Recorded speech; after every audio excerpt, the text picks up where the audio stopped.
Ah, Your Eminence, I was merely repeating things I had learned.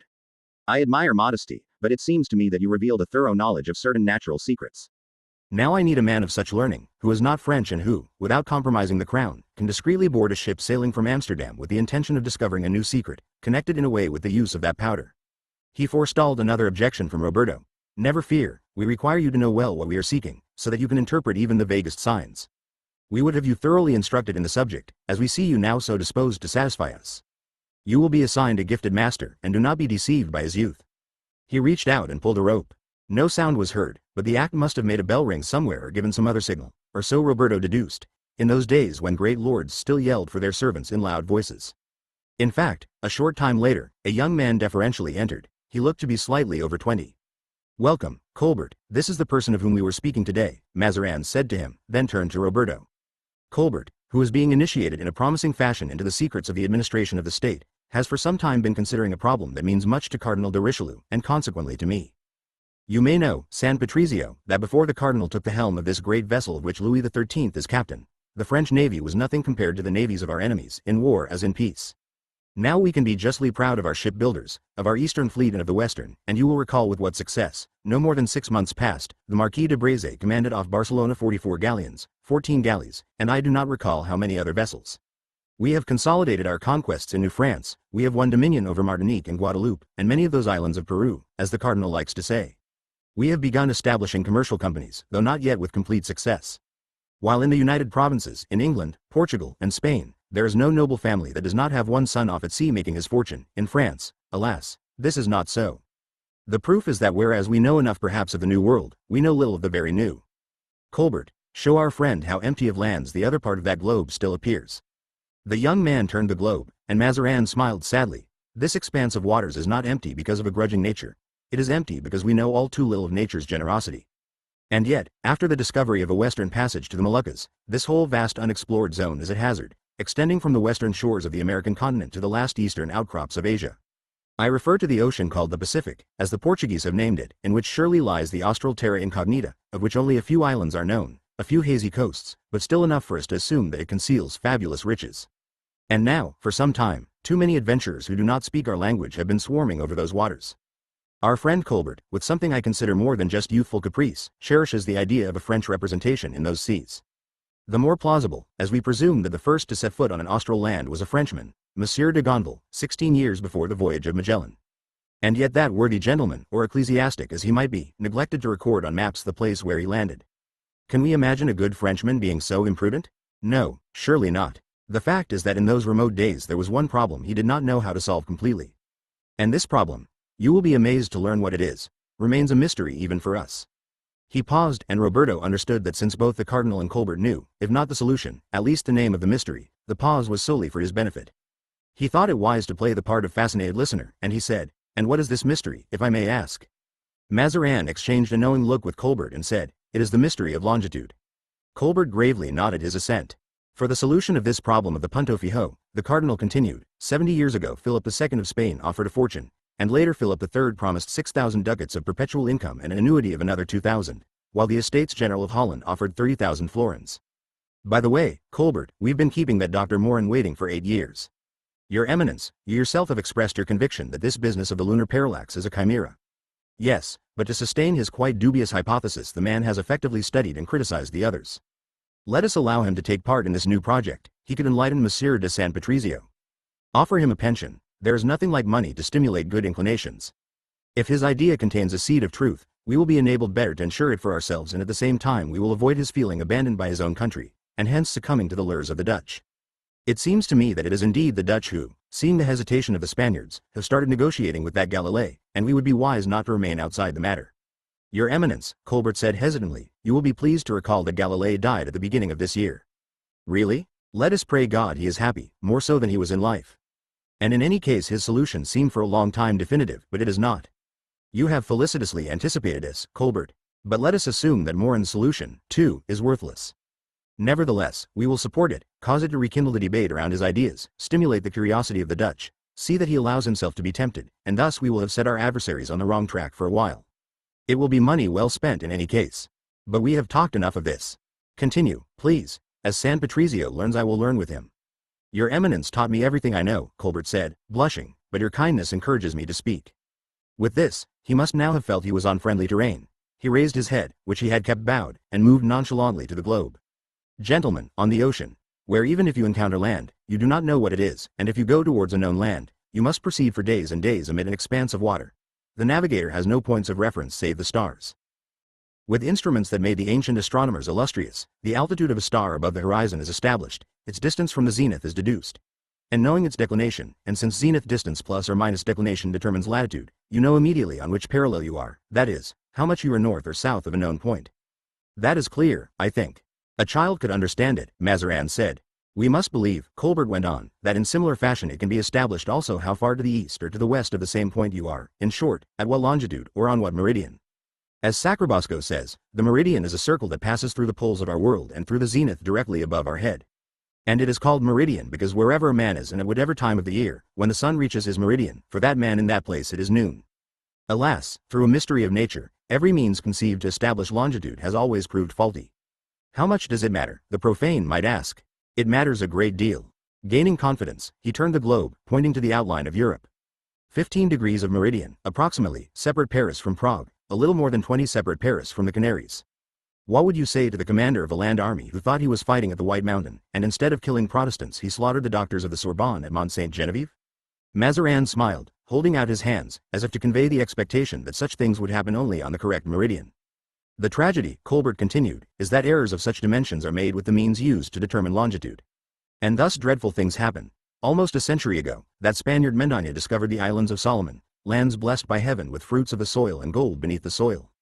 This Mendaña fixed the position of the land he had discovered, came home to announce the event, and in less than 20 years ships had been fitted out for him 4 times to return to the islands and definitively assert the rights of their most Catholic majesties, as they are called in their country. And what happened? Mendaña was never able to find those islands again. The Dutch did not remain idle. At the beginning of this century they set up their Dutch East India Company. They created in Asia the city of Batavia as point of departure for many expeditions to the east, and they reached New Holland, while other lands probably to the east of the Solomon Islands were discovered by English pirates, to whom the court of St. James's quickly granted charters of nobility.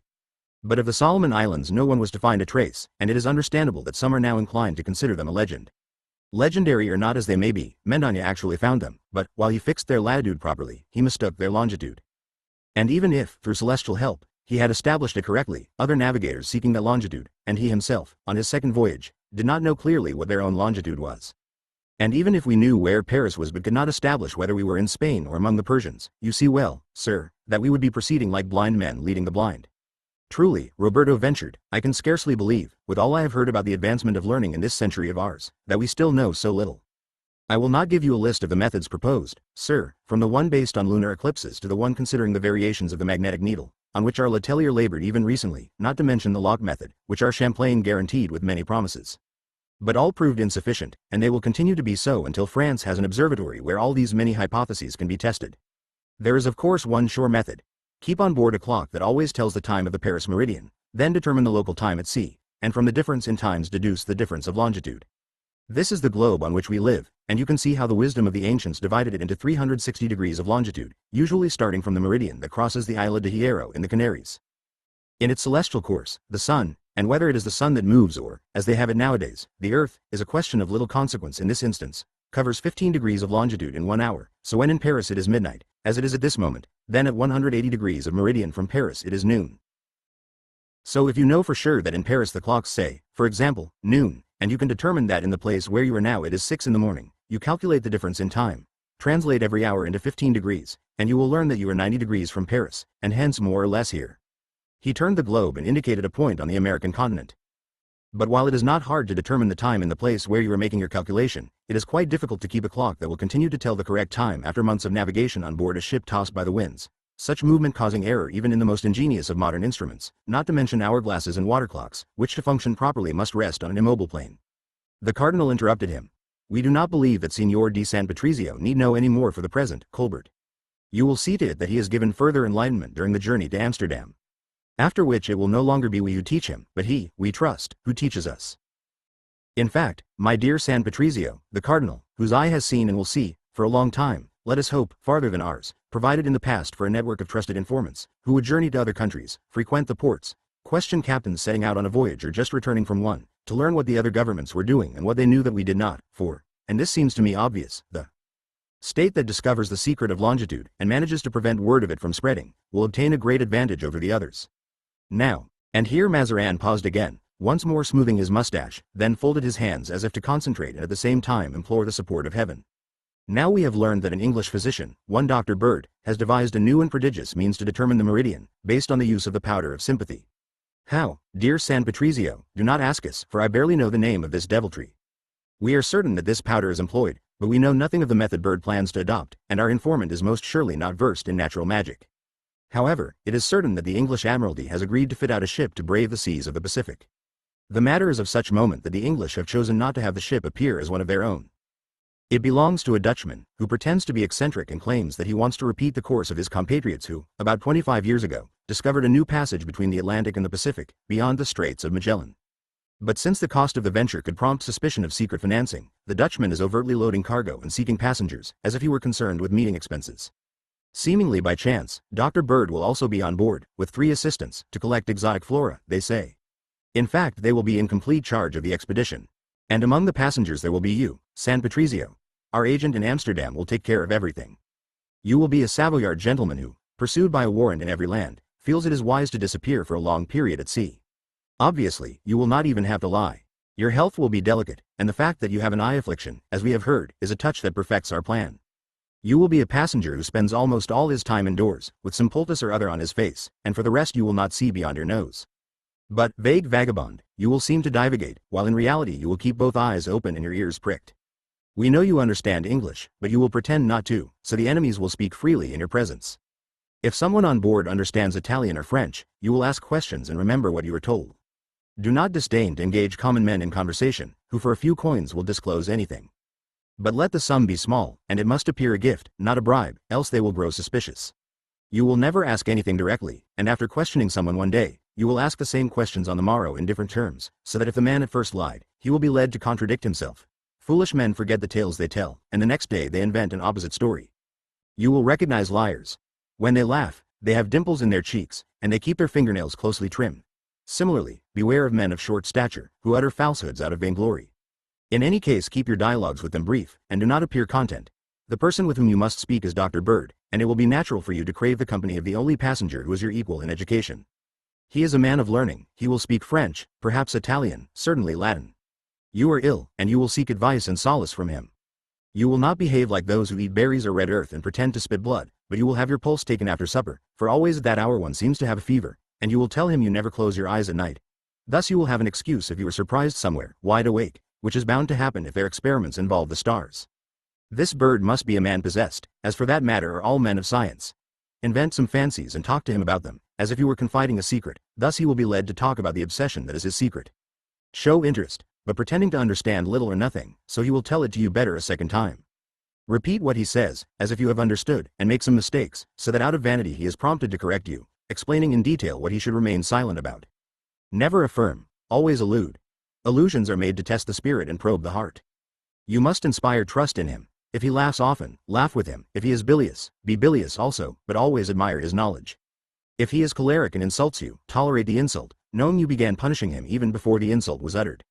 At sea the days are long and the nights endless, and there is nothing that consoles an Englishman in his boredom better than many beakers of that cerveza, or beer, as they call it, of which the Dutch always carry a supply in their hold. You will pretend to be a devotee of that beverage, and you will encourage your new friend to partake of it more than you do. One day he might become suspicious and have your cabin searched. For this reason you will put no observation in writing, but you may keep a diary in which you complain of your ill luck, or implore the Virgin and the saints, and pour out your despair of seeing your beloved again. And in this diary there must appear notes on the doctor's virtues, praising him as the one friend you have found on board. You will not quote any of his words pertinent to our object, but only pompous pronouncements, no matter how trite they may be. If he uttered them, he did not consider them so and will be grateful to you for having recorded them. In short, we are not here to offer you a breviary of the good secret informant. A man of the church is not versed in such matters. Trust your talent, be keenly on guard and guardedly keen, let the penetration of your gaze be the opposite of its reputation and in proportion to your alacrity. Mazarin stood, to indicate to his guest that their conversation had ended, and to stand over him for a moment before he also rose.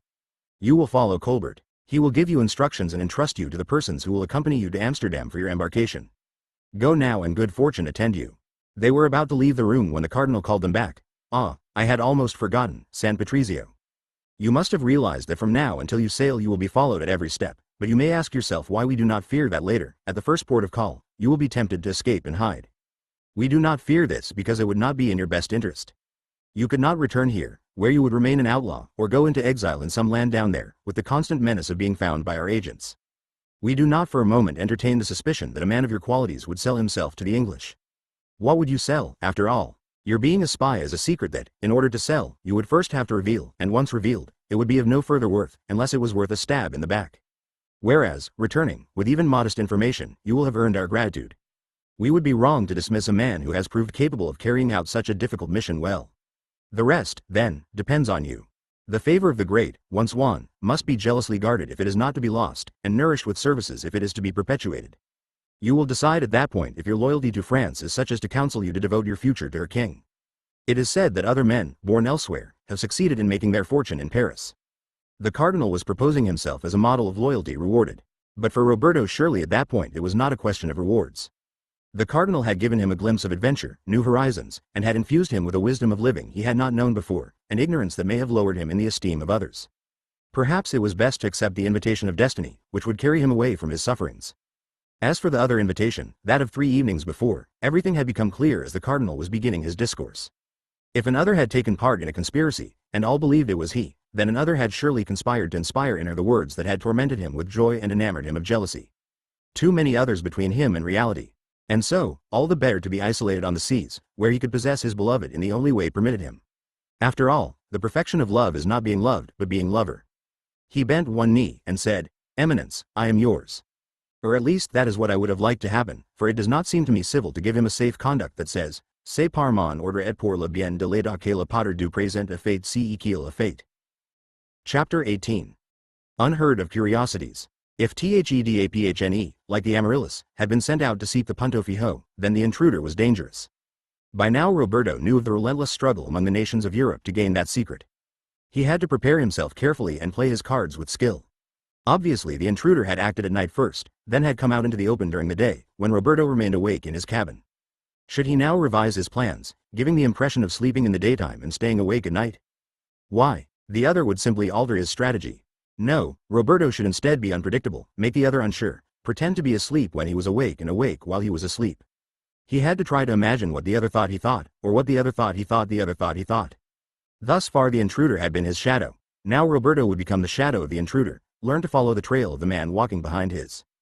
But that reciprocal ambush could not continue to infinity, one man scrambling up a ladder while the other descended the opposite side, one in the hold while the other was active on deck, one rushing below while the other was perhaps climbing up the flank of the ship. Any sensible person would have immediately decided to proceed in the exploration of the rest of the ship, but we must bear in mind that Roberto was not sensible.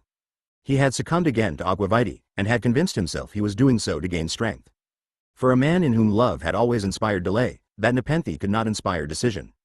So he moved slowly, believing himself a thunderbolt. He thought he was making a leap when he crawled. Especially since he still did not dare go out during the day, and he felt strong at night. But at night he drank and dragged his feet, which was what his enemy wanted, he told himself in the morning. And to muster courage, he clung to the keg. In any case, towards the evening of the 5th day, he decided to venture into that part of the hold that he still had not visited, below the hatchway of the storeroom. He realized that on the Daphne all space had been exploited to the utmost, and between the second deck and the hold partitions and false bottoms had been installed, in order to create closets reached by rickety ladders. He first entered the hawser locker, stumbling over coils of ropes of every kind, soaked in salt water. Then he descended still farther and found himself in the secunda carina, among chests and cases of various description. He found more food and more barrels of fresh water. He should have rejoiced, and he did, but only because he could now carry on his hunt forever, with the pleasure of delaying it. Which is the pleasure of fear. Behind the kegs of water he found 4 others of aquavitae. He climbed back to the larder and once more examined the kegs there. All contained water, a sign that the keg of aquavitae he had found the day before had been carried up from below deliberately to tempt him. Rather than worry about ambush, he went back down into the hold, brought up another keg of liquor, and drank some. Then he returned below, we can imagine in what condition, but he stopped, catching the rotten smell of bilge. He could go no lower. So he went aft, towards the poop, but his lamp was failing and he stumbled on something, realized he was moving through the ballast, at the very point where on the Amaryllis Dr. Bird had devised the cabin for the dog. But here in the hold, among puddles of water and scraps of stored food, he discovered the print of a foot. He was now so sure an intruder was on board that his first thought was this. Finally he had proof he was not drunk. Which is, after all, the proof drunks constantly seek. In any case, the evidence was incontrovertible, clear as day, if that is the appropriate phrase to describe his progress between the darkness and the glimmer of his lantern. Convinced now that the intruder existed, Roberto did not think that in all this coming and going he could have left the print himself. He climbed up again, determined to fight. It was sunset. It was the first sunset he had seen, after 5 days of nights, twilights, and dawns. A few black clouds, almost parallel, flanked the more distant island, condensing along the peak, from whence they diminished into arrows aimed southwards. The shore stood dark against the sea, now the color of pale ink, while the rest of the sky was a wan and weary chamomile, as if the sun were not behind the scene, celebrating his sacrifice, but, rather, dozing off slowly while asking sky and sea to accompany his repose with a murmur. Roberto, on the contrary, experienced a return of the fighting spirit. He decided to confound the enemy. He went to the clockroom and carried as many clocks as he could up on deck, arranging them like the pins in a game of billiards, one by the mainmast, 3 on the quarterdeck, one against the capstan, still others around the foremast, and one at each hatch and port, so that anyone trying to pass in the dark would trip. Then he wound the mechanical ones, not considering that in so doing he made them audible to the enemy he wished to surprise, and turned over the hourglasses. He gazed at the deck covered with machines of time, proud of their noise, sure that it would overwhelm the other and retard his progress. Having set out those innocuous snares, he was their first victim. As night fell over a calm sea, he went from one to another of those male mosquitoes, to listen to their buzz of lifeless essence, to watch those drops of eternity suffer one by one, and fear those terminal termites toothless but gluttonous. These are the very words he wrote. Those cogged wheels that shredded the day into bits of instants and consumed life in a music of death. He remembered some words of Padre Emanuele. What a jocund spectacle it would be if through a crystal at the breast the motions of the heart could be seen like the movement of a clock. He followed by starlight the slow rosary of those grains of sand muttered by a glass, and he philosophized on those little bundles of moments, those successive anatomies of time, those fissures through which the hours trickled in a fine line. The cadence of passing time carried a presage of his own demise, which was nearing, one movement after another. He looked close with his myopic eye to decipher that puzzle of fugues. With trepid trope he transformed a water machine into a fluid coffin, and in the end he inveighed against those charlatan astrologers capable of heralding to him only the hours that had passed.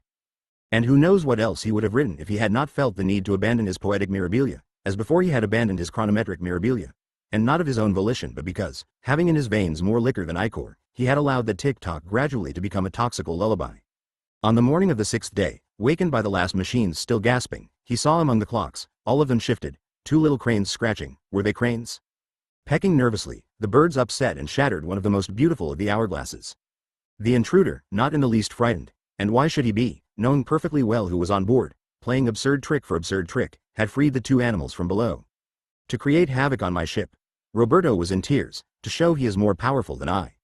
But why those cranes, he wondered, accustomed to seeing every event as a sign and every sign as a device. What did he intend them to mean? Roberto tried to recall the symbolic meaning of cranes, what he remembered from Piccinelli or Valeriano, but he could find no answer. Now we know very well that there was neither a purpose nor a concept in that seraglio of stupefactions. The intruder was now losing his mind as Roberto had. But Roberto could not know this, and he tried to read sense into something that was no more than a petulant scrawl.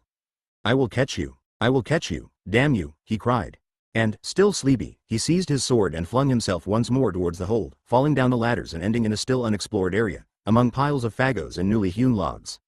But, falling, he struck the logs and, rolling with them, found himself with his face on a grating, again breathing the foul stink of the bilge. And at eye level he saw scorpions crawling. It was likely that, along with the wood, some insects also had been stored in the hold, and I am not sure they were actually scorpions, but that is how Roberto saw them, introduced by the intruder, naturally, so that they would poison him. To escape this danger, Roberto began to scramble up the ladder, but, running on those moving logs, he remained where he was, or, rather, he lost his balance and had to cling to the rungs. Finally he climbed up and discovered a cut on his arm. No doubt he had wounded himself with his own sword. Instead of thinking of the wound, he went back to the woodpile and searched breathlessly among the logs for his weapon, which was stained with blood. He carried it to the after castle and poured aqua vitae on the blade. But finding no improvement, he abjured all the principles of his science and poured the liquor directly on his arm. He invoked some saints with excessive familiarity, ran outside where a great downpour was beginning, at which the cranes flew off and vanished. The downpour brought him to. He became worried about his clocks, ran here and there to carry them to shelter. He caught his foot in a hatchway, sprained it, hopped back inside on one leg, crane-like, undressed and, his response to all these meaningless events, set to writing while the rain first grew heavier, then abated. Some hours of sunshine returned, and finally night fell. And it is good for us that he did write, for we are thus able to learn what happened to him on the Amaryllis and what he discovered in the course of that voyage. Chapter 19. A new voyage round the world. Theamaryllissailed from Holland and called briefly at London. There, one night, it furtively took something on board, while the sailors formed a cordon between the deck and the hold, so Roberto was unable to see what the new cargo was. Then the ship sailed due southwest. With amusement, Roberto describes the company he found on board. It seemed the captain had taken the greatest care to choose wool gatherers and eccentrics for his passengers, to serve as a pretext at departure, with no concern if he then lost them along the way. They fell into three categories. Those who thought the ship would sail westwards, like the Galician couple who wanted to join the sun in Brazil, or the old Jew who had made a vow to go to Jerusalem in pilgrimage by the longest route. Those who as yet had no clear idea as to the extension of the globe, like some scapegrace youths determined to make their fortunes in the Moluccas, which they could have reached more comfortably by way of the Levant. And finally those who had been blatantly deceived, like the group of heretics from the Piedmont valleys who meant to join the English Puritans on the northern coast of the New World and did not know that, in fact, the ship would head straight south, making its next call at Recife. Before the heretics became aware of the fraud, they arrived at that colony, then in Dutch hands, and agreed to be put ashore, in any case, at this Protestant port, fearing even worse trouble later among the Catholic Portuguese. At Recife the ship took on a knight of Malta with the face of a freebooter, whose aim was to find an island some Venetian had told him of. It had been christened Escondida, he did not know its position, and no one else on the Amaryllis had ever heard the name. The captain apparently knew how to pick his passengers. Nor was anyone else concerned about the well-being of that little company packed below deck. While they were crossing the Atlantic, there had been no shortage of food, and some provisions were acquired on the American shores. But, after sailing among long tufted clouds and an azure sky beyond the Fretum Magellanicum, almost all the passengers, except the privileged guests of rank, for at least 2 months had drunk water that caused the staggers and eaten tack that stank of rat piss. And some men of the crew, as well as many passengers, died of scurvy. In search of supplies, the ship sailed up the coast of Chile to the west and anchored at a desert island which the nautical charts called Mas Afuera. They stayed there 3 days. The climate was salubrious and the vegetation luxuriant, inspiring the Knight of Malta to say it would be a great stroke of luck to be shipwrecked one day on those shores, and to live there happily, with no wish to return to one's native land, and he tried to persuade himself that this was Escondida. Escondida or not, if I had remained there, Roberto told himself on the Daphne, now I would not be here, afraid of an intruder whose footprint I saw in the hold. Later there were contrary winds, the captain said, and the ship, against all reason, turned northwards. Roberto had felt no contrary winds, quite the opposite. When the change of course was announced, the ship had been proceeding under full sail, and thus it had to come hard about. Probably Dr. Bird and his men needed to proceed along the same meridian to perform their experiments. The fact is that they reached the Galapagos Islands, where they amused themselves turning huge turtles on their backs, then cooking them in their shells. The Maltese consulted certain maps of Is at length and decided that this was not Escondida. Resuming their westward course, descending below the 25th degree latitude south, they replenished their water at an island of which the maps gave no indication. It offered no attractive features beyond its solitude, but the knight, who could not bear the food on board and harbored a strong aversion to the captain, said to Roberto how beautiful it would be if a small band of good men, brave and reckless, would take possession of the ship, put the captain and any who wanted to stay with him in the longboat, burn the Amaryllis, and settle on that land, far from every known world, to build a new society.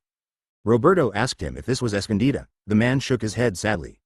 Proceeding again northwest, abetted by the favoring trades, they came upon a group of islands inhabited by savages with amber-colored skin, with whom they exchanged gifts, taking part in their merry festivities, animated by maidens who danced with the movements of the grasses that swayed on the beach almost at the water's edge. The knight, who had taken no vow of chastity, on the pretext of drawing portraits of some of those creatures, and he was an artist of some skill, certainly had occasion to have carnal congress with them. The crew wanted to do the same, so the captain moved forward the ship's departure. The knight hesitated about staying behind. Spending his days sketching here seemed to him a splendid way to conclude his life. But then he decided this was not Escondida. Afterwards they again headed northwest and found an island with quite docile indigenes. In the 2 days and 2 nights they stayed there, the Knight of Malta took to telling stories. He told them in a dialect not even Roberto could understand, still less the natives, but the speaker assisted himself by drawing in the sand, and he gesticulated like an actor, stirring the enthusiasm of his audience, who hailed him with cries of, Tusitala, Tusitala. To Roberto the knight said how fine he thought it would be to end his days among those people, telling them all the myths of the universe. But is this Escondida? Roberto asked. The knight shook his head. He died in the wreck. Roberto reflected on the Daphne, and perhaps I have found his Escondida, but I will never be able to narrate it to him, or to anyone else. Perhaps this is why Roberto wrote to his lady. To survive, you must tell stories. The knight's last fantasy was heard one evening, only a few days and no great distance from what would be the scene of the wreck. They were skirting an archipelago, which the captain had decided not to approach, inasmuch as Dr. Bird seemed anxious to continue once again towards the equator. In the course of the voyage it had been evident to Roberto that the captain's behavior was not that of the navigators he had heard of, who took careful note of all new lands, perfecting their maps, drawing cloud shapes, tracing the line of shores, gathering native artifacts. The Amaryllis proceeded as if she were the traveling lair of an alchemist bent only on his opus nigrum, indifferent to the great world opening before her. It was sunset. The play between clouds and sky against the shadow of the island drew on one side what looked like emerald fishes drifting over the peak. On the other there were crumpled balls of fire. Above, gray clouds. Immediately afterwards, as a fiery sun disappeared behind the island, a broad pink stripe was reflected on the clouds, bloodied along the lower fringe. After a few seconds the fire behind the island spread, looming over the ship. The sky was all abrasion with only a few cerulean threads. And then blood everywhere, as if some impenitence had been devoured by a school of sharks. Perhaps it would be right to die now, the Knight of Malta said. Are you not seized by the desire to hang from the mouth of a cannon and slide into the sea? It would be quick, and at that moment we would know everything. Yes, but at the instant we knew it, we would cease to know, Roberto said. And the ship continued its voyage, moving through sepia seas. The days flowed by, incommutable. As Mazarin had foreseen, Roberto could establish relations only with the gentlemen. The sailors were a gang of jailbirds. It was frightening to encounter one on deck at night. The passengers were starving, ill, praying. Bird's 3 assistants never dared sit at his table, and they glided by silently, carrying out his orders. The captain might as well have been elsewhere. By evening he was drunk, and besides he spoke only Flemish. Bird was a thin, dry Briton with a great head of red hair that could have served as a ship's lantern. Roberto, who tried to wash whenever he could, taking advantage of the rain to rinse his clothes, had never seen the doctor change his shirt in all these months of sailing. Luckily, even for a young man accustomed to the drawing rooms of Paris, the stink of a ship was such that the stink of one's fellows was no longer perceptible. A hearty drinker of beer Bird was, and Roberto had learned to keep up with him, pretending to swallow while leaving the liquid in his glass always more or less at the same level. Bird, it seemed, had been taught to fill only empty glasses. And since his own was empty always, he filled it, raising it for a toast. The knight did not drink. He listened and asked an occasional question. Bird spoke decent French, like every Englishman who in those days wanted to travel beyond his own island, and he had been captivated by Roberto's stories about the growing of grapes in the Monferrato region. Roberto listened politely to how beer was made in London. Then they talked about the sea. Roberto was making his first voyage, and Bird seemed not to want to talk too much about navigation. The knight asked questions only about the possible location of Escondida, but as Bird could offer no clue, he received no reply. Since Bird said he was making this voyage to study the flora, Roberto sounded him out on that subject.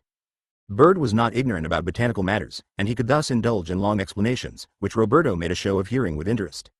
At every landfall Bird and his men actually collected plants, though not with the care of scholars who had undertaken the voyage for that purpose. Still, many evenings were spent examining what they had gathered. During the first days Bird tried to learn about Roberto's past, and the knight's as well, as if he suspected them.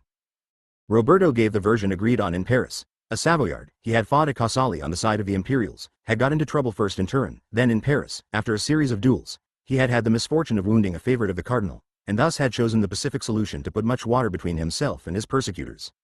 The knight narrated many stories. Some took place in Venice, others in Ireland, still others in South America, but it was not clear which were his and which were not. Finally Roberto discovered that Bird liked to talk about women. The young man invented furious loves with furious courtesans, and the doctor's eyes glistened as he vowed he would visit Paris one day. Then he recovered himself and observed that all papists were corrupt. Roberto pointed out that many Savoyards were practically Huguenots. The knight made the sign of the cross, and returned to the subject of women. Until the landing at Masafuera, the doctor's life seemed to unfold at a steady pace, and if he took any readings on board, it was while the others were ashore. When the ship was under sail, he lingered on deck during the day, sat up with his table companions till the small hours, and certainly slept at night. His cramped lodging adjoined Roberto's, a pair of narrow cubicles separated by a partition, and Roberto lay awake to listen. But once they had entered the Pacific, Bird's habits changed. After the call at Masafuera, Roberto saw the doctor go off every morning from 7 to 8, whereas before, they had fallen into the way of meeting at that hour for breakfast. Then throughout the period when the ship was heading north, until it reached the island of Turtles, Bird vanished at 6 in the morning. When the ship again turned its prow westwards, the doctor advanced his rising to 5 o'clock, when Roberto would hear an assistant come to wake him. Then by degrees the doctor took to rising at 4, at 3, at 2. Roberto was able to check on him because he had brought along a little sand clock. At sunset, as if idly strolling, he would pass by the helmsman, where next to the compass floating in its whale oil there was a little stick on which the pilot, after taking the latest bearings, marked the position and the presumed time. Roberto took careful note, then went and turned over his hourglass, returning to repeat the operation when it seemed to him that the hour was about to end. And so, even lingering after supper, he could always calculate the hour with some assurance. In this way he became convinced that Bird went off a little earlier each morning, and if he kept up that pace, one fine day he would rise at midnight. After what Roberto had learned from Mazarin and Colbert and his men, it did not take long to deduce that Bird's disappearances corresponded to the successive passing of the meridians. So, then, it was as if someone sent a signal from Europe, every day at the noon of the Canaries or at some other fixed hour, which Bird went off to receive. Knowing the hour on board the Amaryllis, Bird was thus able to learn their longitude. It would have sufficed to follow Bird as he slipped away. But that was not easy. When the doctor disappeared in the morning, it was impossible to follow him unobserved. When he began moving in the hours of darkness, Roberto could hear the man leave, but he could not go after him at once. So he waited a little, then tried to discover the path he had taken. But every effort proved futile. I refrain from mentioning the many times when, essaying a route in the dark, Roberto ended up among the hammocks of the crew, or stumbled over the pilgrims. But more and more often he would encounter someone who at that hour should have been asleep. So there were others keeping their eyes open. When Roberto met one of these spies, he would mention his usual insomnia and go up on deck, managing not to arouse suspicion. For some time he had earned himself the reputation of an eccentric who dreamed at night wide-eyed, and spent the day with his eyes closed. But when he found himself on deck, although he could exchange a few words with the sailor on watch, if they could make themselves understood, the night was lost. So the months went by. Roberto was close to discovering the mystery of the Amaryllis, but had not yet found a way to stick his nose where he would have liked. In addition, from the beginning he had tried to extract some confidences from Bird. And he thought up a method that even Mazarin had not been capable of suggesting to him. To satisfy his curiosities, during the day he asked questions of the knight, who was unable to answer. Roberto emphasized that the things he was asking were of great importance if the knight was truly determined to find Escondida. And thus, at evening, the knight would repeat the questions to the doctor. One night on the bridge, they were looking at the stars, and the doctor remarked that it must be midnight. The knight, prompted by Roberto a few hours earlier, said, "I wonder what time it is now in Malta." "That is easy," the words escaped the doctor. Then he corrected himself, "or rather, that is very difficult, my friend." The knight was amazed to learn it could not be deduced from calculation of the meridians. Does the sun not take an hour to cover 15 degrees of meridian? So it would be enough to say that we are so many degrees from the Mediterranean, divide by 15 then, and knowing our own time as we do, we would discover what time it is there. You sound like one of those astronomers who have spent their lives poring over charts without ever navigating. Otherwise you would be aware that it is impossible to know on what meridian one is. Bird answered more or less what Roberto already knew, but the knight did not. On this subject, however, Bird proved loquacious. Our ancestors thought they had an infallible method, based on the eclipses of the moon. You know what a lunar eclipse is. It is a moment when the sun, the earth, and the moon are on a single line, and the shadow of the earth falls on the face of the moon. Since it is possible to predict the day and exact hour of future eclipses, and it is enough to have at hand the tables of Regiomontanus, you presume you know that a given eclipse should take place in Jerusalem at midnight, and you will observe it at 10 o'clock. You will then know that you are at 2 hours distance from Jerusalem, and therefore your observation point is 30 degrees west of that city. Perfect, Roberto said. All praise to the ancients. Yes, but this calculation is not always accurate. The great Columbus Indiana the course of his second voyage, calculated by an eclipse while he lay at anchor off Hispaniola, and he made an error of 23 degrees west, that is to say a difference of an hour and a half. And on his fourth voyage, again relying on an eclipse, he erred by 2 hours and a half. Did he make a mistake or did Regiomontanus? The knight asked. Who knows? On a ship, which moves constantly even when it is at anchor, it is always hard to take bearings correctly. You may also know that Columbus wanted to prove at all costs that he had reached Asia, and therefore his wish led him to err, to show he had gone much farther than he really had. And lunar distances? They have been very fashionable over the last 100 years. The idea had, how shall I say, a certain wit. During its monthly course the moon makes a complete revolution from west to east against the sky of the stars, and therefore it is like the hand of a celestial clock that moves over the face of the zodiac. The stars move through the sky from east to west at about 15 degrees per hour, whereas during the same period the moon moves 14.5 degrees. So the moon, with respect to the stars, is off by half a degree each hour. Now the ancients thought that the distance between the moon and a fixed star, as it is called, was the same for any observer from any point on the earth. So it sufficed to know, thanks to the usual tables or ephemerides, and observing the sky with the astronomer's cross. The staff? Exactly, with this Jacob's cross you calculate the distance of the moon from that star at a given hour on the meridian of departure, and you know that at the hour of observation at sea, in such and such a city it is a certain hour. But, and Bird paused, to enthrall his listeners even more. There are the parallaxes, a highly complex matter I dare not explain to you. They are due to the difference of refraction of the celestial bodies at different altitudes above the horizon. Now with these parallaxes the distance found here would not be the same that our astronomers back in Europe would find. Roberto remembered having heard from Mazarin and Colbert something about parallaxes, and about that Monsieur Morin who thought he had found a way of calculating them. To test Bird's knowledge, he asked if astronomers could not calculate parallaxes. Bird replied that it was possible but extremely difficult, and the risk of error was very great. And besides, he added, I am but a layman and know little of these things. So the only thing is to seek a surer method? Roberto then ventured. You know what your Vespucci said? He said, As for longitude, it is a very perplexing thing that few people understand, except those capable of sacrificing sleep to observe the conjunction of the moon and the planets. And he said, "It is for this determination of longitudes that I have often renounced sleep and have shortened my life by 10 years. A waste of time, I say. But look, the sky is overcast, so let us hasten to our lodging and end our talk." Some evenings later, Roberto asked the doctor to point out the pole star to him. The doctor smiled. From that hemisphere it could not be seen, and other fixed stars had to be used. Another defeat for the seekers of longitudes, he remarked. This way, they cannot fall back even on the variations of the magnetic needle. Then, at the urging of his friends, he broke again the bread of his learning. The needle of the compass should always point north, and therefore in the direction of the pole star. And yet, except on the meridian of the Isla de Hierro, in all other places it shifts from true north, moving now east, now west according to the climes and the latitudes. If, for example, from the Canaries you move towards Gibraltar, as any sailor knows, the needle turns more than 6 degrees of a rhomb towards northwest, and from Malta to Tripoli there is a variation of 2/3 of a rhomb to the left, and you well know that the rhomb is 1/4 of a wind. Now these deviations, it has been said, follow said rules according to the different longitudes. So with a good table of deviations you could know where you are. But, another but? Yes, unfortunately, there are no good tables of the declinations of the magnetic needle. Those who attempted to make them all failed, and there are good reasons to suppose that the needle does not vary in a uniform way depending on the longitude. Furthermore, these variations are very slow, and at sea it is difficult to follow them, even when the ship is not pitching and thus disturbing the balance of the needle. Whoever trusts the needle is a madman. Another evening, at supper, the knight, brooding on a few words Roberto had let fall with apparent nonchalance, said that perhaps Escondida was one of the Solomons, and he asked if they were close. Bird shrugged. The Solomon Islands, pound and n'existe pas. Did not the English Francisco Draco reach them? The knight asked. Nonsense. Drake discovered New Albion, in quite a different place. The Spaniards at Casale spoke of it as something well known, and said they had been the discoverers, Roberto said. It was that Mendaña who made the claim, some 70 years ago. But he said they lay between the 7th and 11th degrees of latitude south. As if to say between Paris and London. But at what longitude? Queiroz said that they were 1,500 leagues from Lima. Ridiculous. You could practically spit from the coast of Peru and hit them. Recently a Spaniard said that they lay 7,500 miles from that same Peru. Too far, perhaps. But be so kind as to look at these maps, some of them newly revised, though they would reproduce the older ones, as well as some offered to us as the latest discovery. You see? Some put the islands on the 212th meridian, others on the 220th, others on the 230th, not to mention those who imagine them on the 180th. Even if one of these was right, others would err by as much as 50 degrees, which is more or less the distance between London and the lands of the Queen of Sheba.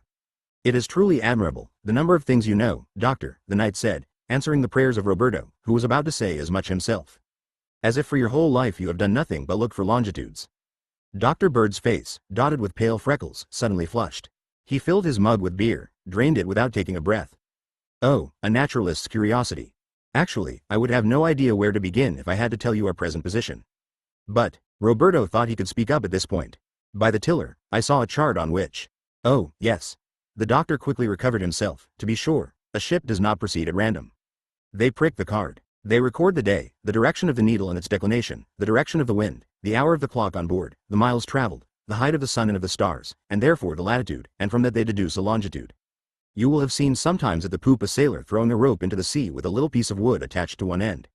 It is the lock or, as some call it, the Dutchman's log. The rope is let out, knotted at intervals for measurement, then with a clock you can calculate how much time it takes to cover a given distance. In this way, if everything proceeds regularly, you can determine how many miles you have sailed from the last known meridian. You see, there is a method, Roberto said triumphantly, already knowing what the doctor would reply.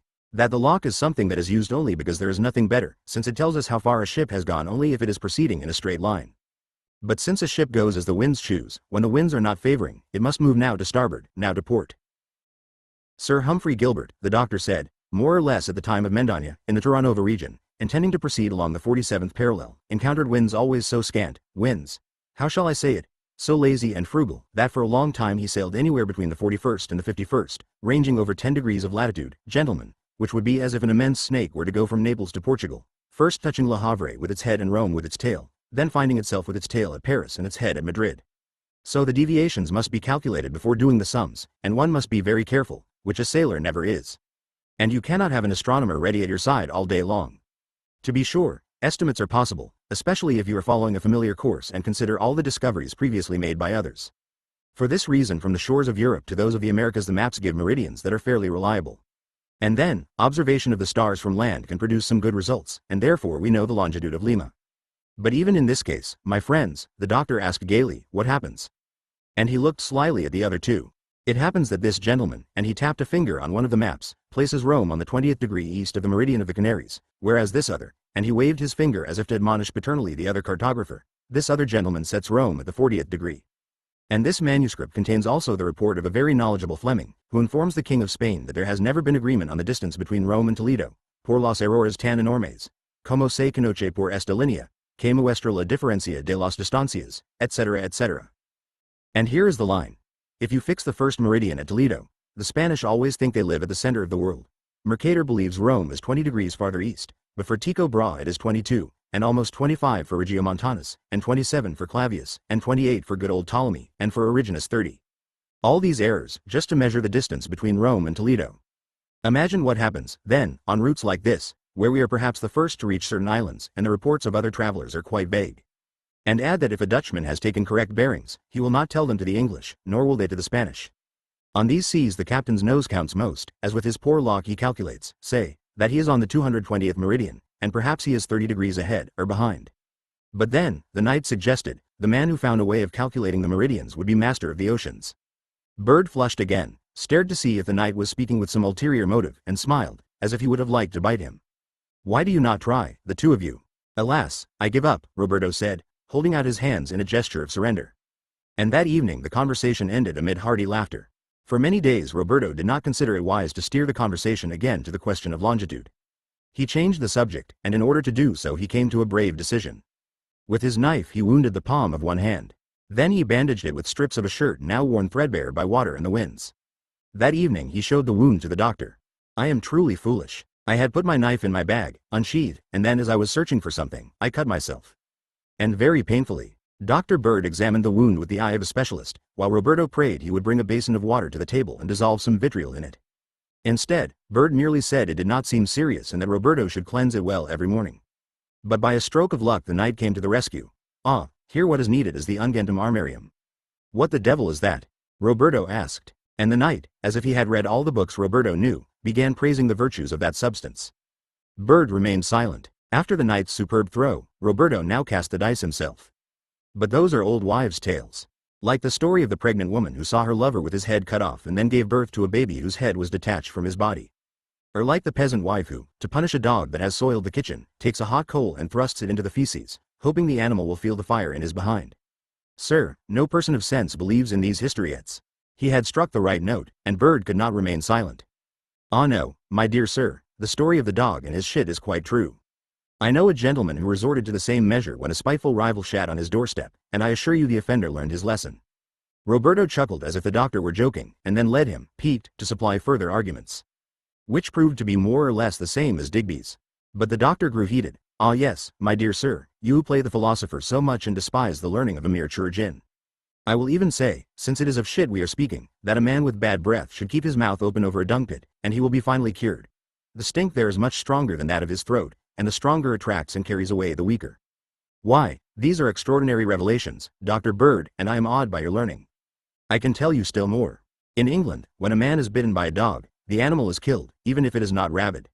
It could become so, and the yeast of canine madness, remaining in the body of the person who was bit, would draw to itself the spirits of hydrophobia.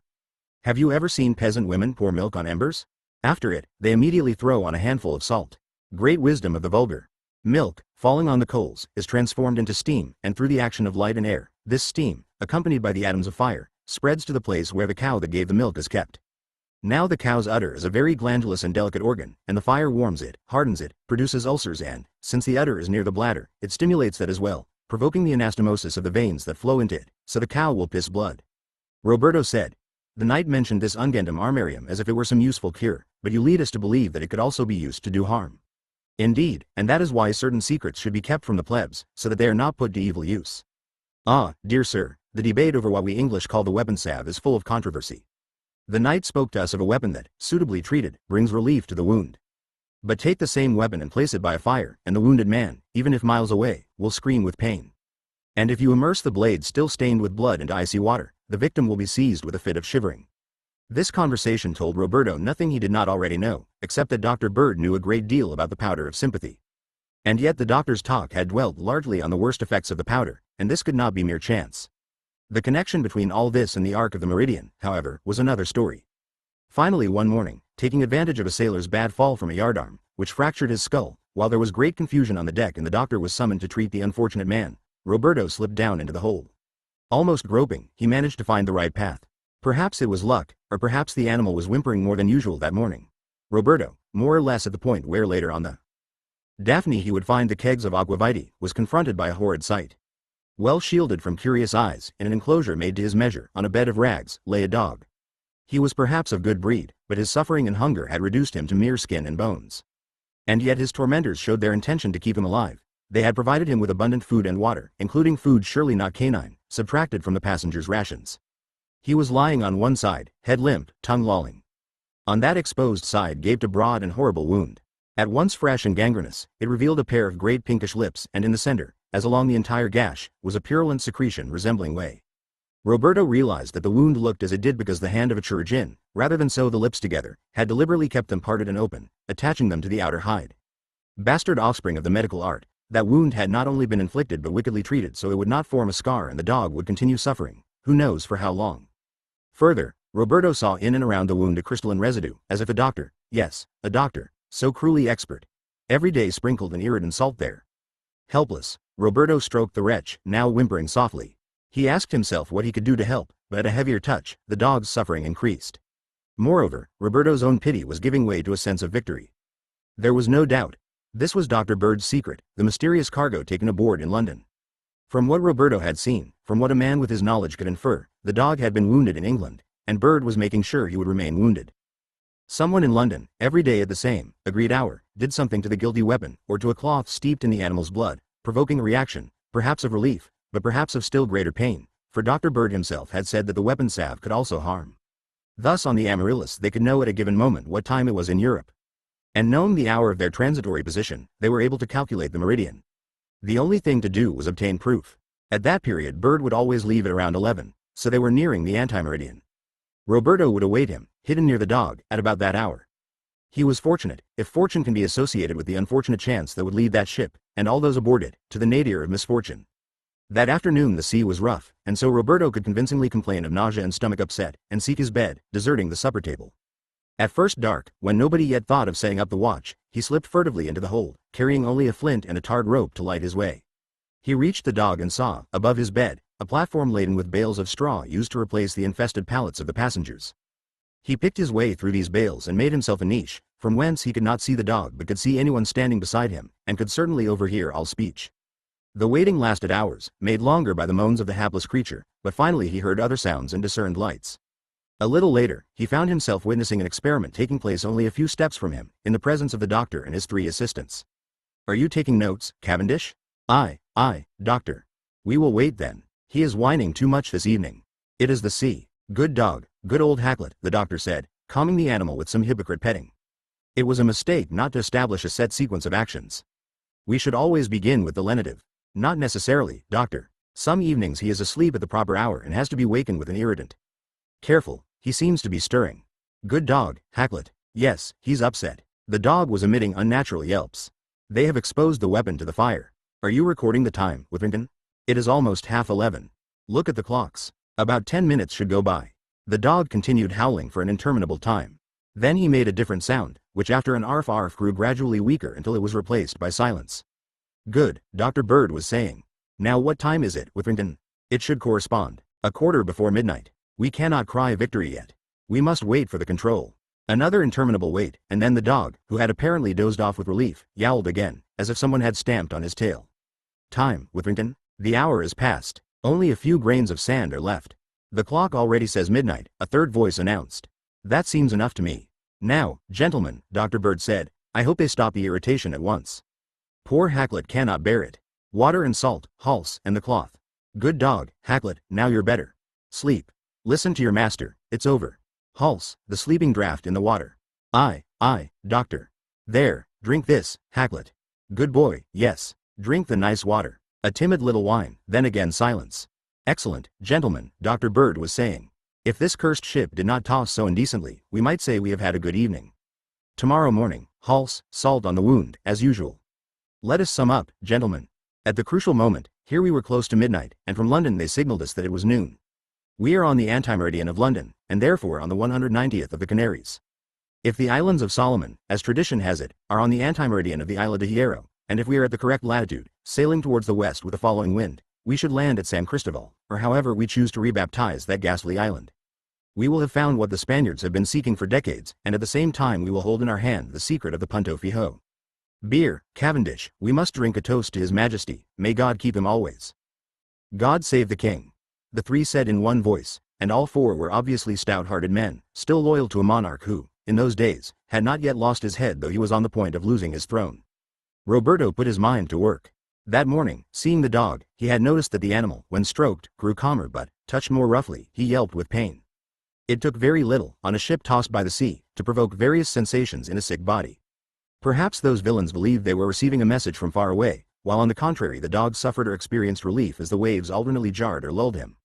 Or if, as Saint Savin used to say, unconscious concepts existed, then Bird by moving his hands caused the dog to react according to the doctor's own unconfessed wishes. Had he himself not said of Columbus that the man had erred, wishing to prove he had traveled farther? Was the destiny of the world thus affected by the way these madmen interpreted the language of a dog? Could a grumbling in the poor animal's belly make the villains decide they were approaching or moving away from a place desired by Spanish, French, Dutch, and Portuguese, all equally villainous? And was not he, Roberto, involved in this adventure in order one day to tell Mazarin and young Colbert how to populate the ships of France with tortured dogs? The others by now had left. Roberto came out of his hiding place and stopped, in the light of his tarred rope, before the sleeping dog. He touched the creature's head gently. In that poor animal he saw all the suffering of the world, the furious tale told by an idiot. His slow education, from the Casali days to this moment, had brought him to this truth. Oh, if only he had remained a castaway on the desert island, as the knight had wanted, or if only, as the knight had also wanted, he had set fire to the Amaryllis, if only he had stopped at the third island, among those natives the color of burnt sienna, or on the fourth, where the knight became the bard of that people. If only he had found Escondida, to hide there from all the assassins of this merciless world. He did not know then that fate had in store for him, soon, a fifth island, perhaps the last. The Amaryllis seemed mad, and Roberto, clinging to everything along the way, returned to his cabin, forgetting the sickness of the world as he suffered instead the sickness of the sea. Then came the shipwreck, of which we have told. He had carried out his mission with success. Sole survivor, he bore with him Dr. Bird's secret. But he could no longer reveal it to anyone. And besides, it was perhaps a secret of no worth. Was it not true that, having emerged from an unhealthy world, he had found true health? The wreck had granted him the supreme gift, exile, and a lady whom no one could now take from him. But the island did not belong to him and remained distant. The Daphne did not belong to him, and another claimed possession of her. Perhaps in order to continue experiments no less brutal than those of Dr. Bird. Chapter 20. Wit and the Art of Ingenuity. Roberto still did not act, allowing the intruder space to play in order to discover his game. He put the clocks back on the deck, wound them daily, then ran to feed the animals to prevent the other from doing it. Then he tidied every room and everything on deck, so that if the other moved, his passage would be noted. During the day Roberto remained inside but with the door ajar, so as not to miss a sound from outside or from below. He kept watch at night, drank aqua vitae, again went down into the depths of the Daphne. He discovered two other storage spaces beyond the hawser locker towards the prow. One was empty, the other completely full, its walls covered with shelves that had raised edges to prevent objects falling when the sea turned rough. He saw lizard skins dried in the sun, pits of fruit of forgotten identity, stones of various colors, pebbles polished by the sea, fragments of coral, insects pierced with a pin on a board, a fly and a spider in a piece of amber, a dried chameleon, jars filled with liquid in which young snakes or little eels floated, enormous bones, a whale's, he thought, the sword that must have adorned the snout of a fish, and a long horn which Roberto took for a unicorn's, though I believe it was a narwhal's. In short, a room revealing a taste for erudite collection, such as could be found in those days on the vessels of explorers and naturalists. In the center there was an open case, empty except for some straw on the bottom. What it must have contained Roberto realized when he returned to his lodging and, opening the door, found an animal awaiting him, erect, more terrible than if it had been the intruder himself in flesh and blood. A rat, a sewer rat, no, a demon more than half a man's height, eyes glaring, a long tail stretching over the floor. It stood motionless on its hind legs while the front ones were like little arms stretched out towards Roberto. Short-haired, it had a bag on its belly, an opening, a natural sac from which a little monster of the same species was peering. We know how much thought Roberto had devoted to rats on the first 2 evenings. He had expected them big and wild, like all rats that live on ships. But this one exceeded his most fearful expectations. He could not believe that human eye had ever seen a rat of such dimensions, and, with reason, for as we will later see, it was, I have deduced, a marsupial. When the first moment of terror was past, it became clear, from the invader's immobility, that the animal was stuffed, badly embalmed or badly preserved in the hold. The skin emanated an odor of decomposed organs, and tufts of straw were already spilling from its back. The intruder, shortly before Roberto entered the Cabinet of Wonders, had removed its most effective piece, and as Roberto was admiring that museum, he had placed the animal in Roberto's lodging, perhaps hoping that Roberto, victim, losing his reason, would rush to the bulwarks and plunge into the sea. He would have me dead, he would have me insane, Roberto muttered, but I will make him eat his rat in mouthfuls. I will stuff him and put him on those shelves. Where are you hiding, rogue? Where are you? Perhaps you are watching me to see if I lose my mind, but I will see you lose yours, scoundrel. He pushed the animal onto the deck with the butt of his musket and, overcoming his revulsion, picked it up with his bare hands and flung it into the sea. Determined to discover the hiding place of the intruder, he went back to the woodpile,